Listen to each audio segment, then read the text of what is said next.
Only ఒక దొంగ మాటలు, లంగ మాటలు, లఫంగ మాటలు. రేవంత్ రెడ్డి ఈరోజు అబద్ధాలు ఆడుతున్నావు కదా, జాగ్రత్త. రిజర్వేషన్లు రద్దు చేస్తాను కొత్త ప్రచారం పెట్టావు బిడ్డ. రిజర్వేషన్ రద్దు చేసిన నీ అబ్బ సొమ్ము కాదు, నీ అబ్బతోని కూడా కాదు. ఈరోజు రిజర్వేషన్లు ఉంచుతాం. ఎవడన్నా తీయాలని ప్రయత్నించేది కూడా ఒప్పుకో. మీ భారతీయ జనతా పార్టీ ఉన్నంత వరకు ఆడబిడ్డలకు చెప్పి రోజు 2500 రూపాయలు ఇస్తాను. నువ్వు ఇచ్చారు ఎవరికైనా నెలకు 2500 వస్తున్నాయా? అడగండి కాంగ్రెస్ నా కొడుకులు వస్తే ఏం చెప్పిండు కొడంగలోడు. ఆడు దొంగ రేవంత్ రెడ్డి ఏం చెప్పిండు, ఆడు లంగ రేవంత్ రెడ్డి ఏం చెప్పిండు, ఆడు లఫంగ రేవంత్ రెడ్డి ఏం చెప్పిండు. రుణమాఫీ చేస్తారని అడగండి రైతులు. ఆడు లఫంగ. ఏ కాంగ్రెస్ వస్తే 2 లక్షలు పెట్టి కొడుకులారా, 2 లక్షలు పెట్టినా రమన్. ఆడొక్కడు ఇంతకుముందు పిల్ల ఉండే, ఆడు జీవన్ రెడ్డి అన్నాడు. ఆ జీవన్ రెడ్డి గారు ఉన్నాడు అంత. ఇప్పుడు ఈ జీవన్ రెడ్డి గారి దగ్గర కూతున్నాడు. ఆ జీవన్ రెడ్డి గారికి ఈ జీవన్ రెడ్డి గారికి ఏం తేడలేదు. ఆడు ఇప్పుడున్న జీవన్ రెడ్డి ఆవు రూపంలో ఉన్న మోసగాడు, ఆవు రూపంలో ఉన్న మోసగాడు. కాబట్టి అటువంటి శాతగానోడు, అబద్ధాల కోరు, అవినీతి పరుడు ఎవర్రా చెప్తున్నారు ఇన్ఛార్జులు.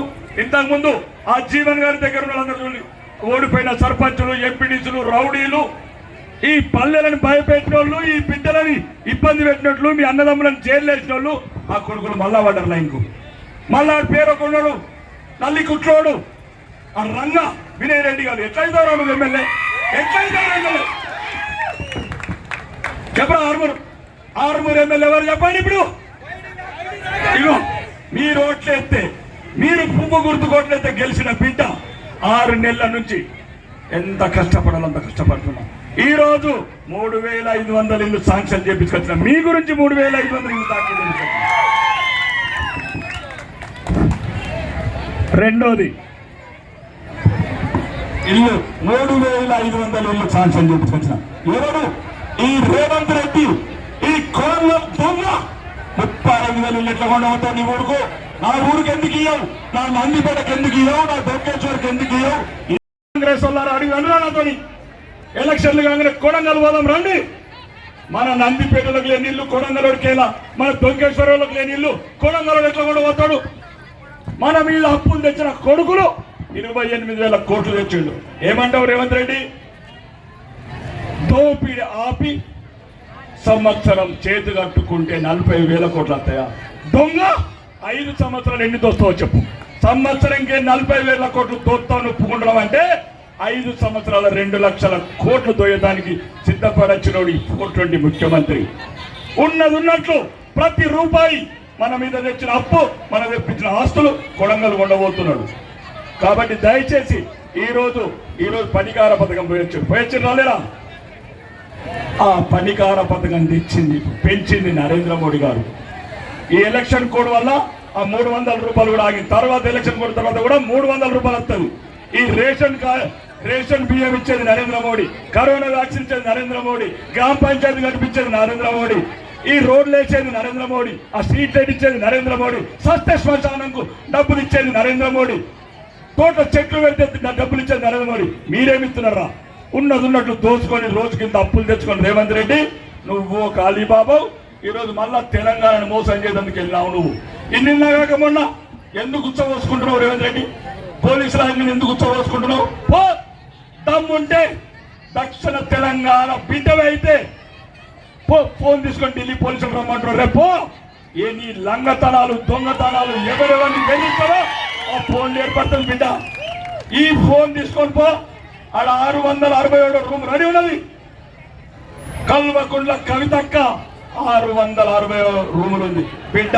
నీ పక్కన నీ రూమ్ రెడీ చేసి పెట్టి తయారు చేయాల. ఈ దొంగ లెక్కలు, దోచుకునుడు, అవినీతి గతంలో చేసిన పాపం ఓటు గుండె కేసు ఎవరయ్యలేదు. నీ కాంగ్రెస్ వాళ్ళే మధ్యప్రదేశ్లో కేసు వేయించారు. నువ్వు ఎవ్వని బతకనీయవు, ఎవ్వరిని తిరంబట్టనీయవు.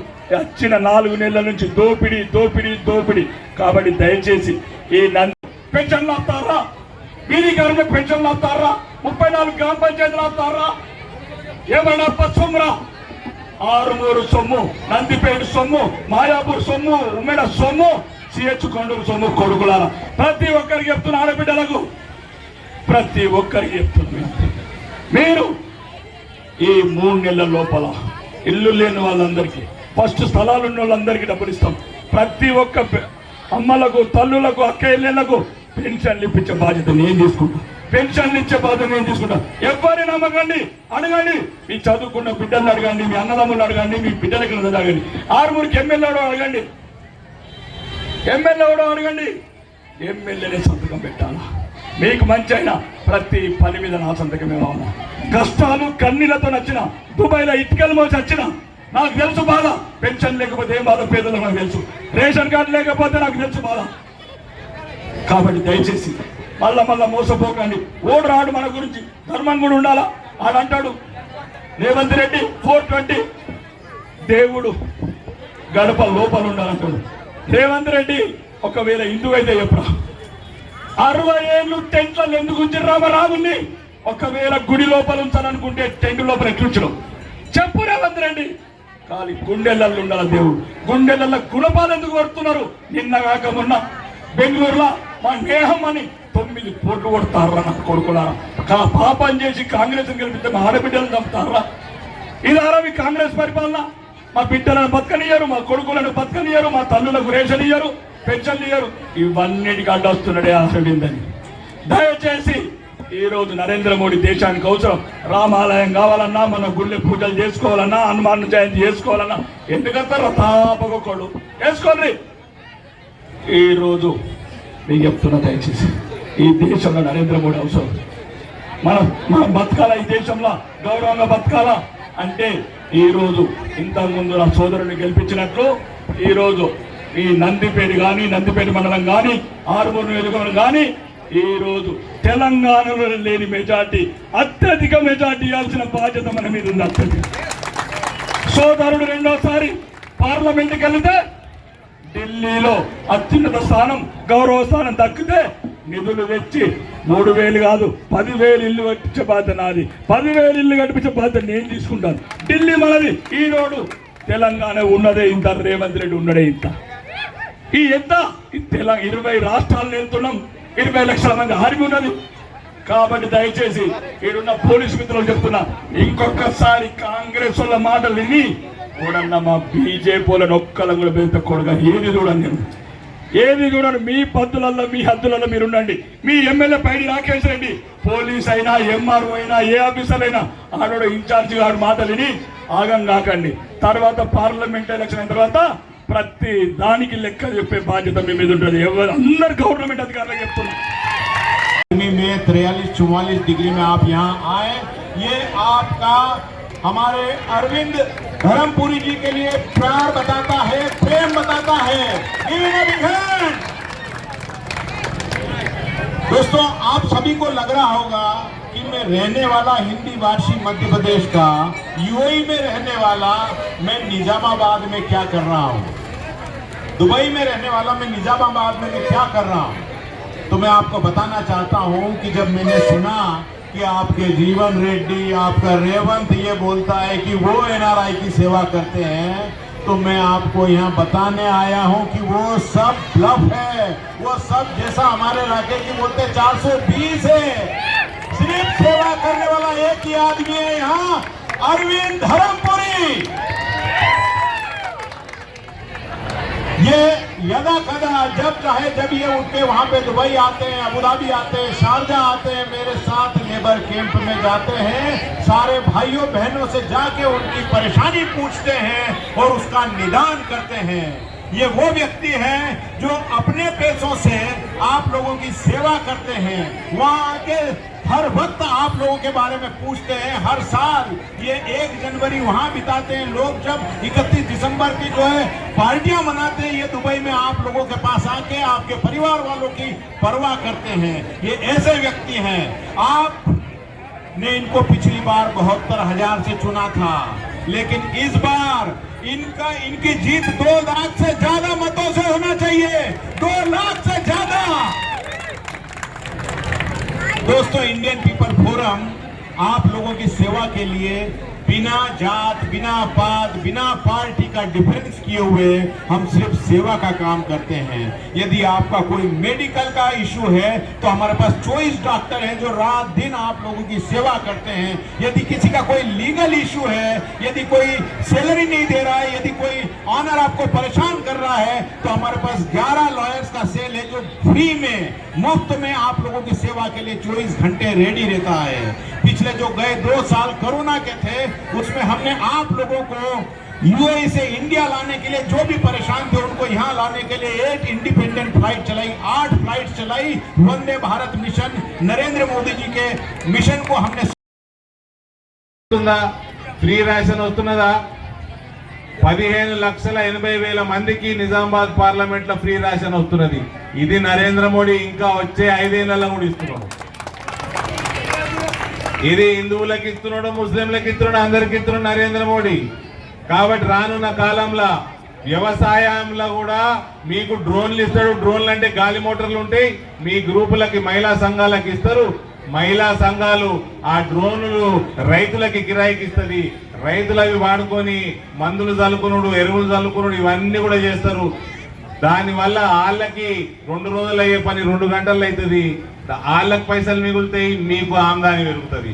ఇట్లా నరేంద్ర మోడీ గారు కొత్త కొత్త కాన్సెప్ట్లతోటి మన మహిళా సంఘాల కోసం పనిచేస్తా ఉన్నారు. ఇవన్నీ చేసుకుంటా రైతులకి ఇలా పసుపు రేట్లు ఎంత దాటినాయి, పసుపు రేట్ ఎంత దాటినాయి? 19,000, 20,000 వస్తున్నాయి. మీరు దాన్ని చూసుకొని మేమేం సంకలు కుట్టుకుంటలేము. నేను పసుపు రైతులకు చెప్తా ఉన్నా, మీ రేట్లు 30 ఏళ్ల కింద చూసిండ్రు, మళ్ళీ ఏమైంది? మళ్ళీ పడిపోయినాయి రేట్లు. ఎవ్వడు పట్టించుకోక పడిపోయినాయి. ఇవాళ ఫ్యాక్టరీలు తెచ్చుకోవాలి. ఈడ పసుపు కాదు, పసుపుతోటి తయారయ్యే పదార్థాలు మనం తయారు చేసుకొని ఎగుమతులు చేయాలి. మనము ముందు సొప్పుతోటి పని చేయాలి, లేకపోతే పెరిగినాయి మళ్ళా పడతాయి. కాబట్టి ఇది మొదలైంది పని. ఇక్కడ ఎవరు మాట్లాడుతున్నా?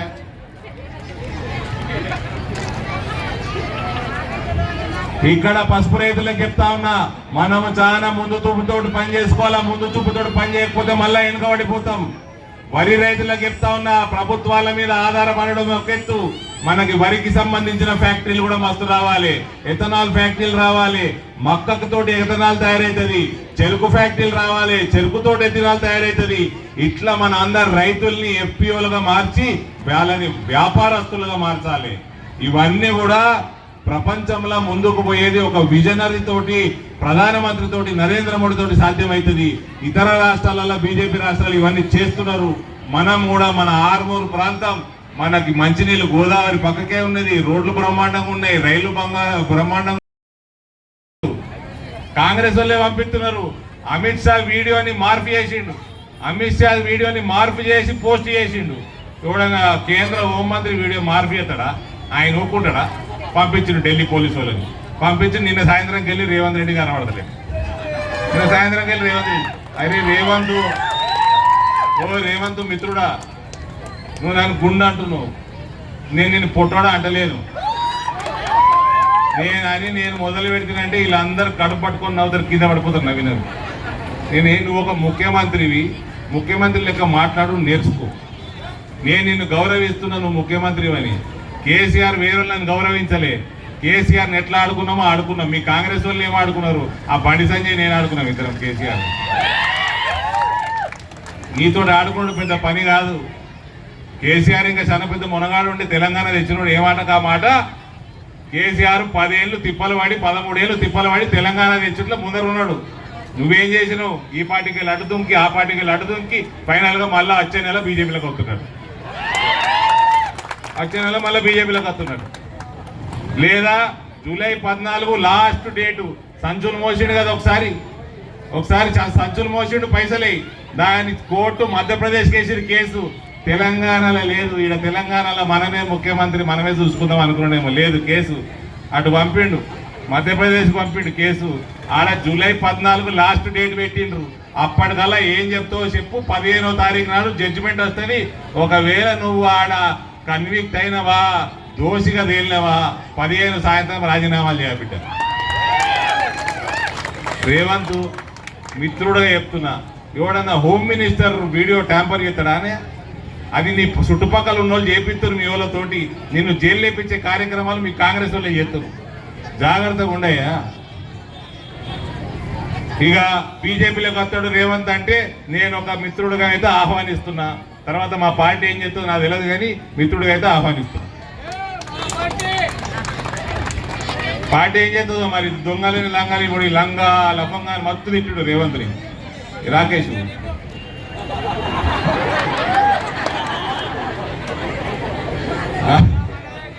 అదే మరి అమిత్ షా వీడియో మాట్లాడనట్టు మాట్లాడింది ఉల్టాగా చేసి మాట్లాడినట్టు చూపిస్తే లంగపనే కదా మరి. అందుకే పోలీసు వాళ్ళు వచ్చారు. కాబట్టి ఇటువంటి శ్రీరామ్ ఈరోజు ఈ పార్లమెంట్ ఎన్నికల సభకు విచ్చేసిన సోదరు ఈ సమావేశానికి వచ్చిన ఆడబిడ్డలు అన్నతమ్ములు అక్క చెల్లెలందరికీ నా యొక్క హృదయపూర్వక నమస్కారాలు తెలుపుకుంటున్నాను. ఈరోజు మరి 6 నెలల క్రితంకు ఇప్పటికీ ఈ నందిపేట షాపులు ఉన్నోడు ఆ షాపులు ఉన్న వాళ్ళు అందరూ ఒకసారి ఆలోచించండి. నందిపేటలో ఉన్న వాళ్ళు ఇప్పుడు పనికార పథకం పోయించారు మీరందరూ.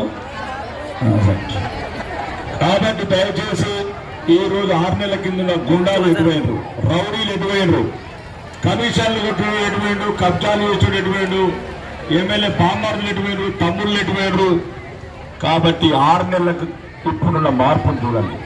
ధర్మాన్ని గెలిపిస్తే, కమలాన్ని గెలిపిస్తే వచ్చే మార్పు. ఈరోజు ఒక అబద్ధాల కోరు 420 వాగ్దానాలు చేసి 420 రాకేష్ రెడ్డి ఓడరా డాక్టర్ చదువుకున్న డాక్టర్ అవుతారా? ఈరోడు నల్లి కూర్చోడు నువ్వేంద్రా అవుతారా? ఎమ్మెల్యే నేను సంతకం పెట్టాలా? మీ పెన్షన్ల మీద నేను సంతకం పెట్టాలా? మీ ఇళ్లకు కత్తిపుచ్చే బాధ్యత నాది. మీ ఇళ్లకు కొబ్బరికాయ కొట్టి ముక్కు ఓచి పునాది తీసి పెండకాయ నింపే బాధ్యత నేను తీసుకుంటా. ఇల్లు కొట్టి గుమ్మడికాయ కొట్టి మీతో కూర్చుండి మీ బిడ్డగా మీతో ఉంటుంది. దొంగలు రౌడీలు ఆడొక్కడు ఈడొక్కడు దోచుకున్నాడు ఊరుంచినోడు మీరెవరా చెప్పండి. 6 నెలల నుంచి నా తమ్ముడు వచ్చిందా, నా బామ్మడిది వచ్చిందా, నా బావ వచ్చిందా, నన్ను బెదిరించిందా, నన్ను లంచం అడిగినరా? కాబట్టి దయచేసి ఇవన్నిటితో పాటు ధర్మం కూడా ఉండాలా. ధర్మం లేకపోతే ఎటు పోతాం? అభివృద్ధి ఒకవైపు, పెన్షన్లు, ఇల్లు, రేషన్ కార్డులు ప్రతి ఒక్కటి ఇప్పించే బాధ్యత నేను తీసుకుంటా. మీ బిడ్డ, మీరు గెలిపించిన బిడ్డ, మీరు ఓట్లెత్తే గెలిచిన బిడ్డని మీరు 6 నెలల కింద దానికి పోయింది అందిపెట్ల లోడు ఇప్పటి లోడు కళ్ళు చూస్తాడు. ప్రతి ఒక్కరు చూసాడు రఘులకు భయపడతారు. అయినే కదా వచ్చింది ఆ తులం బంగారం. అవ్వ పెట్టుకుని అన్ని దుద్దులన్నీ ఆ తులం బంగారంతో తీసుకురా.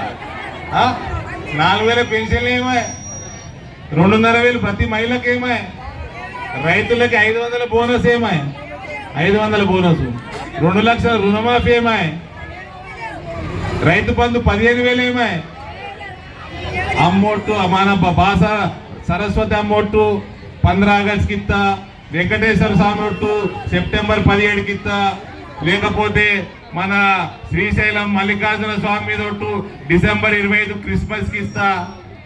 ఇవన్నీ ఓలకి చెప్తున్నావయ్యా. టీఆర్ఎస్ వాడు ఒక్క మాట కరెక్ట్ మాట్లాడు, ఒక్క మాట టీఆర్ఎస్ వాడు కరెక్ట్ మాట్లాడు. ఊకే దేవుళ్ళ మీద ఏమి ఒట్టేస్తున్నాయా, నీ పొరగాళ్ళ మీద ఒట్టేయమని చెప్పి, నీ పోరగాళ్ళ మీద ఒట్టేయమన్నాడు. అప్పటి నుంచి నోరు మూసుకున్నాడు రేవంత్ రెడ్డి. అట్లా అబద్ధాలు చెప్పుకోండి. మహిళల్ని పాపం ఇల్లు లేని మహిళల్ని గోసవచ్చుకుంటే ఏమొస్తుందయ్యా? ఈ రైతులు ఎండలల్లో కష్టపడుకుంటా పంటలు మన పండించిన వాళ్ళది కనీసం సమయానికి కొంటలేవు, మళ్ళీ అదే తరుగు తీస్తున్నావు, బోనస్ ఇస్తలేవు. ఇంకా రోడ్ల మీదనే వడ్లున్నాయి, కోతలు కోసి 15 రోజులు అయిపోయాయి, రోడ్ల మీదనే వడ్లున్నాయి. వర్షాలు పడుతున్నాయి, ఎండకెండుతున్నాయి, వర్షాలకు తడుస్తున్నాయి. ఏది నీ ప్రభుత్వం? నీ పనితనం ఏది? ఎక్కడ పోయినావు? నీ 6 గ్యారెంటీలు ఏవి? యువతకి నిరుద్యోగ భృతి ఏది? ఇప్పుడు అంటాడు గల్ఫ్ బోర్డు పెడతా అంటాడు. గల్ఫ్లో సేవలు చేస్తుంది భారతీయ జనతా పార్టీ. నరాన గల్ఫ్లో ఉన్న సోదరుడికి నరేంద్ర మోడీ ఉంటాడు. నరాన ఇంతకుముందు ఇక్కడ బొట్టు పెట్టుకొని తిరుగుతున్నాము రాకేష్ నేను. దుబాయ్లో బొట్టు పెట్టుకుంటే మూతి పని రాలగొడుతుండే ఒక జమానాలా. ఇవాళ తిలకం దిద్దుతున్నారు, కంకణం కడుతున్నారు, గుడికి పోతున్నారు, స్వామినారాయణ మందిరు, తుర్క దేశంలో స్వామినారాయణ మందిర్ పోతున్నారు, పూజలు యాగాలు చేస్తున్నారు. నరేంద్ర మోడీ ఎఫెక్ట్ ఎట్లుంటో చెప్పాలనవా? తుర్క దేశంలో రంజాన్ మాసంలో సాయంత్రం పొద్దున్న సాయంత్రం వరకు ఉపవాసం ఉంటారు కదా, సాయంత్రం తినేటప్పుడు ఎప్పుడైతే రోజా ఇష్టపెట్టే సమయం అవుతుందో మందిరానికి పోయి ప్రసాదం తిని తుర్కరాజులు రోజా ఇష్టపెడుతున్నారు. అది నరేంద్ర మోడీ, అది నరేంద్ర మోడీ. ఇక్కడ ముస్లిం మహిళలు ఉన్నారమ్మా, కాంగ్రెస్ అంతా దొంగనా కొడుకులు వల్లేరమ్మా. నేను చెప్తున్నా మళ్ళా, దొంగలు మిమ్మల్ని ముంచిందే వాళ్ళు. ఇవాళ యూనిఫామ్ సివిల్ కోడ్ తెస్తే ఒక్క మొగుడికి ఒకటే పెళ్ళాం ఉంటది. అది ముస్లిం మహిళలకు మంచిదా కాదా? ముస్లిం పెళ్ళాలు చేసుకుంటే ఇష్టమా మీకు? మీ అందరి కోసం నరేంద్ర మోడీ పనిచేస్తున్నాడు, భారతీయులందరి కోసం పనిచేస్తున్నాడు. ఇవన్నీ మాట్లాడి నేను మీడియాకి చెప్తున్నా, చూడండి, నేను మీడియాకి చెప్తున్నా, పసుపు బోర్డు తేవడం, పసుపు రైతుల కోసం గత 4 ఏళ్ల నుంచి పనిచేయడం, ఇవాళ పసుపు రేట్లు 20,000 దాటడం, ఈ అన్నిటికీ కారణం, ఈ రేట్లు పెరగడానికి కారణం రాముల వారి ఆశీర్వాదం పసుపు రైతుల మీద ఉన్నది. రాముల వారి ఆశీర్వాదం పసుపు రైతుల మీద ఉన్నది కాబట్టి పెరుగుతున్నాయి. రామరాజ్య స్థాపన జరిగింది కాబట్టి భారతదేశంలో జనవరి 22 నాడు ఫిబ్రవరిలో అలా రేట్లు పెరిగినాయి. రానున్న కాలంలో ఇంకా రామరాజ్యాన్ని బలపరచాలా, మన ధర్మాన్ని మన దేశాన్ని కాపాడుకోవాలా. నరేంద్ర మోడీకి పెద్ద మెజార్టీ తోటి మనము గెలిపించుకొని 400 స్థానాలు మనం గెలిపించుకొని మన హిందువులు పాకిస్తాన్, ఆఫ్ఘనిస్తాన్, బంగ్లాదేశ్కి వచ్చిన హిందువులకి మనం పౌరసత్వం ఇచ్చుకోవాలా. పౌరసత్వం ఇచ్చుకొని ఇక్కడ ఉన్న దొంగతనంగా ఉన్న బంగ్లాదేశ్ వాళ్ళు, మయన్మార్ తుర్కులని వీళ్ళని భారతదేశంలోకి వెళ్ళగొట్టాలా. నేను ముస్లింలకు మళ్ళీ చెప్తున్నా, సిటిజన్షిప్ అమెండ్మెంట్ యాక్ట్ తోటి మీకు ఏం సంబంధం లేదు. భారతదేశంలో ఉన్న ముస్లింలకి ఏం సంబంధం లేదు. నేషనల్ రిజిస్టర్ ఆఫ్ సిటిజన్స్ తోటి మీకు ఏం సంబంధం లేదు. ఇది విదేశాలకు వెళ్ళి వచ్చిన తుర్కోళ్ళు, ఇక్కడ దొంగతనంగా వచ్చిన తుర్కోళ్ళతోటే అలా సంబంధం. వాళ్ళని వెళ్ళగొడతారు, మీకేం సంబంధం లేదు. యూనిఫామ్ సివిల్ కోడ్ తోటి ఒక్క మొగుడు ఒకటే పెళ్ళాం యాద పెట్టుకోండి. అది కూడా ముస్లిం మహిళలకి మంచిది. ట్రిపుల్ తలాక్ తీసేసిర్రు. ఇగోరి ఫస్ట్ ఏం చేసిండు, విడాకులు ఇచ్చుడు కష్టం చేసిండు. ఇప్పుడు రెండో పెళ్లి చేసుకున్నాడు లేదంటున్నాడు. ఎంత మంచిగా భార్య సల్లగా ఉంటుంది ఇంట్లో, మొగుడు ఎటువైనా వాపస్ ఆడికి వెళ్తాడు సాయంత్రం అని హ్యాపీగా ఉంటుంది ముస్లిం మహిళ. మేము పనిచేసి ఎలక్షన్లకు వస్తాము. భారతీయ జనతా పార్టీ దుబాయ్ల పేరు ఇండియన్ పీపుల్ ఫోరం. అక్కడ కేవలం సేవా కార్యక్రమాలు, మన అన్నదమ్ముల కోసం సేవా కార్యక్రమాలు చేపడుతున్నది. అటువంటి ఇండియన్ పీపుల్ ఫోరం అధ్యక్షులు జితేంద్ర వైద్య గారు ఇవాళ మన అందరి ముందరికి నరేంద్ర మోడీ గారు తెలంగాణకు పంపించిండ్రు. ఎందుకంటే ఇక్కడ నుంచి గల్ఫ్ కార్మికులు తెలంగాణ నుంచి చాలా ఎక్కువ కాబట్టి ఆయనని పంపడం జరిగింది. దయచేసి ఒక 5 నిమిషాలు ఆయన చెప్పినవి వినండి. ఆయన హిందీలో చెప్తాడు, దాని తర్వాత నేను